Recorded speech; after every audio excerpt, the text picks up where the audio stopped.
बिस्मिल्लाहिर्रहमानिर्रहीम। तमाम देखने और सुनने वालों को मेरी तरफ से अस्सलाम वालेकुम। दोस्तों, वीडियो शुरू करने से पहले अगर आप पहली बार इस चैनल पे आए हुए हैं तो सब्सक्राइब ज़रूर करिएगा और बेल आइकन को प्रेस करना ना भूलिएगा। और इसके अलावा अगर आप मुझे फेसबुक, ट्विटर या पैट्रियन पे ज्वाइन करना चाहें तो इनकी लिंक नीचे वीडियो की डिस्क्रिप्शन में दी हुई है। और अगर आप मेरे लिखे हुए बुक्स पढ़ना चाहते हैं तो उसकी भी लिंक नीचे डिस्क्रिप्शन में मौजूद है। कहा जाता है कि फ्यूचर की जो जंगें होंगी वो पानी पे होंगी, और इसकी वजह ये बताई जाती है कि पानी जो है, यानी जो पीने वाला पानी है और जो फसलों वाला पानी है, वैसे तो पूरा समुंदर है लेकिन समुंदर को आप इतना आसानी के साथ इस्तेमाल नहीं कर सकते। इतने बड़े पैमाने पे काफ़ी महंगा प्रोसेस उसके लिए इस्तेमाल किया जाता है, जिस वजह से फिर ये समुद्री पानी काबिल इस्तेमाल होता है। लेकिन वो एक्सपेंसिव प्रोसीजर है। सस्ता जो एक तरीका है वो यही है, ग्लेशियर्स जब पिघलते हैं तो पानी जो नेचुरल तरीके से नदी नालों में आ रहा होता है तो वो इंसान यूज़ करते हैं। अब इसकी क्वांटिटी दिन ब दिन कम होती चली जा रही है, इंसानों की डिमांड बढ़ती चली जा रही है वक्त के साथ साथ, और क्वांटिटी पानी की जो है वो उस हिसाब से नहीं बन रही। ऊपर से क्लाइमेट चेंज का अलग से मसला बना हुआ इंसानों के लिए। अब इसके चलते ज़रूरी है कि मुख्तलिफ मुल्कों के दरमियान जो वाटर डिस्प्यूट्स हैं वो पहले ही रिजॉल्व कर लिए जाएं बिफोर इट्स टू लेट, क्योंकि जैसे जैसे वक्त आगे बढ़ता चला जा रहा है तो पानी की अहमियत बढ़ती चली जा रही है। अब बांग्लादेश और इंडिया ऐसे मुल्क हैं जिनके दरमियान भी पानी को लेकर फ्यूचर में कुछ खटपट हो सकती है। उसकी पॉसिबिलिटी बहरहाल है, क्योंकि 50 से ज़्यादा ऐसे दरिया हैं छोटे और बड़े जो कि इंडिया से बांग्लादेश आ रहे होते हैं, यानी उनकी जो एंडिंग होती है वो बे ऑफ बंगाल में बांग्लादेश के रास्ते होती है, लेकिन वो क्रॉस इंडिया की ज़मीन से कर रहे होते हैं। इन 50 से ऊपर दरियाओं में सिर्फ एक आध दरिया ऐसे हैं जिन पे फॉर्मल एग्रीमेंट है वाटर शेयरिंग का, अदरवाइज बाकी सब पे कोई वाटर शेयरिंग एग्रीमेंट नहीं है। अब इन दरियाओं में जो सबसे इम्पोर्टेंट दरिया है, सबसे जिसे आप नंबर 1 कह सकते हैं, वो तीस्ता का दरिया है, क्योंकि ये बहुत बड़ा रिवर है और बांग्लादेश की आबादी का बहुत बड़ा हिस्सा इस दरिया पर डिपेंडेंट है। आज बड़ी रिसर्च करके एक पुराना आर्टिकल में 1980s का लेकर आया हूँ आपके लिए, आपको सिर्फ ये दिखाने के लिए कि पहली बार जब इंडिया और बांग्लादेश ने एग्री किया था कि तीस्ता का पानी डिवाइड करना है तो कितना % शेयर किसको मिलना था। तो इस पे इंडियन मीडिया का ही एक पुराना रेफरेंस आज आपको दिखाना चाहूँगा। ये 21 जुलाई 1983 का द इंडियन एक्सप्रेस है। इसमें अगर आप देखें हेडलाइन लगी हुई है कि Indo Bangla accord on Teesta river, breakthrough on Ganga issue.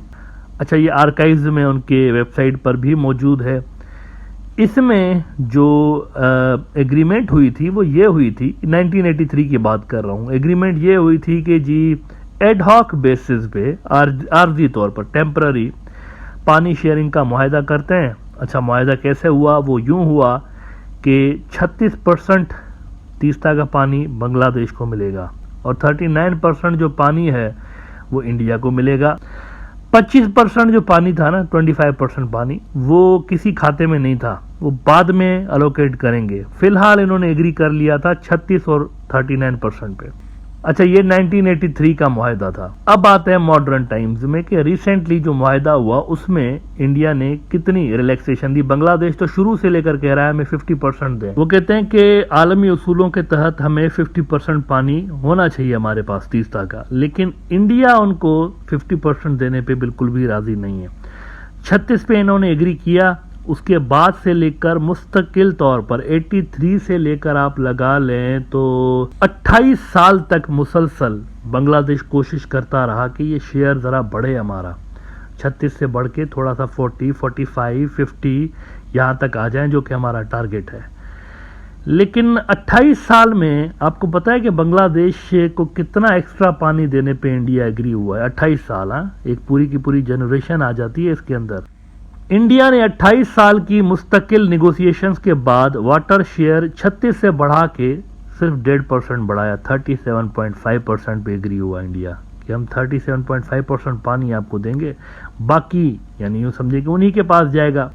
Reference में यहाँ पर आपको देता हूँ, credible reference, the diplomat news outlet, दुनिया के बड़े न्यूज़ आउटलेट्स में से एक है। इन्होंने कहा कि India must settle the Tista River dispute with Bangladesh for lasting gains. The golden era in India-Bangladesh relations must also lead to resolution of the most vexing issue between the two. इसमें वो कहते हैं कि in 2011 India agreed to share 37.5% of Tista waters while retaining 42.5% of the waters during the lean season between December and March. तो 28 साल बाद ये agreement हुआ और उसके बाद भी 12 साल और हो गए, यही सेम 37.5% पे इंडिया की सुई अटकी हुई है। बांग्लादेश कहता है कि हमें 50% दो, वो कहते हैं कि नहीं 37.5% देंगे। इसका मतलब है 83 से लेकर आज तक इंडिया ने सिर्फ 1.5% बढ़ाया है निगोशिएशंस में, सिर्फ ये हुआ है। इतने अरसे की निगोशिएशंस में सिर्फ 1.5% इंडिया बढ़ाया है इसमें। और उल्टा ये हुआ कि हाल ही में 2 नए कैनाल इंडिया जो है वहां से डिग कर रहा है। इसका मतलब है कि पूरा प्लान बना के बैठे हुए हैं कि बस यहाँ तक ही देना है। 37.5% बांग्लादेश को देंगे, बाकी सारा पानी खुद रखेंगे। नए कैनाल बनाना इसी स्ट्रेटेजी का हिस्सा नजर आता है। न्यू एज बांग्लादेश ने अभी कुछ हफ्ते पहले रिपोर्ट किया, India to dig 2 new canals from Teesta, 2 crore people in northern Bangladesh to be in jeopardy. 2 crore लोग मुतासर होंगे। 2 कैनाल, एक नहीं 2 एक्सेसिव पानी यहां से निकाला जाएगा, विच मीन्स ये यहां पर एग्री हो गए कि हम बस इनको 37.5% देंगे और बाकी इनके हिस्से का जो 13% शेयर है वो हम रख लेंगे, हमारे पास ही होगा। अब आगे बांग्लादेश के लिए बहुत बड़ा प्रॉब्लम यहां पर आने वाला है। इंडिया के लिए तो है ही, बांग्लादेश के लिए भी है, क्योंकि इतने अरसे तक सॉफ्ट डिप्लोमेसी पे रिलाय करता रहा बांग्लादेश, भाई बंदी, खासतौर पर अवामी लीग वाले, भाई भाई, हिंदी बांग्लादेश भाई भाई। तो भाई भाई डिप्लोमेसी ने तीस्ता के पानी को बहुत ज़्यादा उसको डैमेज किया है। तीस्ता इशू जो है ना उसको बहुत ज़्यादा डैमेज किया है। अब चाइना दुनिया का सबसे बड़ा डैम बना रहा है वहाँ पे, सबसे बड़ा डैम। और जब से ये लद्दाख वाला मामला इनका हुआ है, टेंशन्स बढ़े हैं, तो इंडियन मीडिया रिपोर्ट कर रहा है कि कंस्ट्रक्शन और ये सारी प्रिपरेशंस तेज हो गई हैं वहाँ पर। यूरेशियन टाइम्स ने रिपोर्ट किया है 17 जुलाई को, 2-3 दिन पहले, amid boiling LAC, China's construction of world's largest dam on India's Brahmaputra river could add fuel to fire. अब ब्रह्मपुत्रा की ही ब्रांच है तीस्ता, वहां से ही निकल रहा होता है। कहते हैं reports have once again begun to surface that China is continuing its plans to build a super dam on the lower reaches of the Yarlung-Tsangpo river known as the Brahmaputra in India close to the line of actual control LAC इंतबात। अब ये सूरत हाल है। मुझे ये बताएं कि जब ये डैम बन जाएगा, यकीनी तौर पर ब्रह्मपुत्रा जो इंडिया का है वो तो चाइना के पास आ जाएगा, उसकी जो किस्मत का फैसला होगा चाइना के पास होगा। विच मीन्स जब भी इनके दरमियान टेंशन होंगे, चाइना इनकी आर्म ट्विस्टिंग कर सकता है ब्रह्मपुत्रा बंद करके।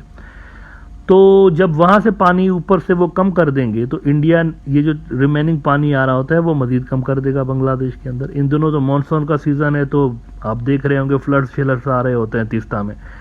लेकिन वो जो असल सीजन है, ड्राई सीजन, जिसपे सबसे ज्यादा संकट आ रहा होता है बांग्लादेश में, उसका क्या होगा? ब्रॉडर व्यू में पिछले 2 साल से मैं यहाँ पर कह रहा हूँ कि ये जो इशू है ना तीस्ता का, इसमें चाइना है, चाइना का एंगल है। ये इंडिया और बांग्लादेश का बायलैटरल इशू नहीं है, यहाँ पर चाइना भी है, क्योंकि टंकी ऊपर चाइना के पास है, ब्रह्मपुत्रा की टंकी चाइना के पास है। अब बांग्लादेश 83 से लेकर आज तक जो सॉफ्ट डिप्लोमेसी उन्होंने यूज की है, उसमें सिर्फ 1.5% उनको शेयर एक्स्ट्रा मिला है।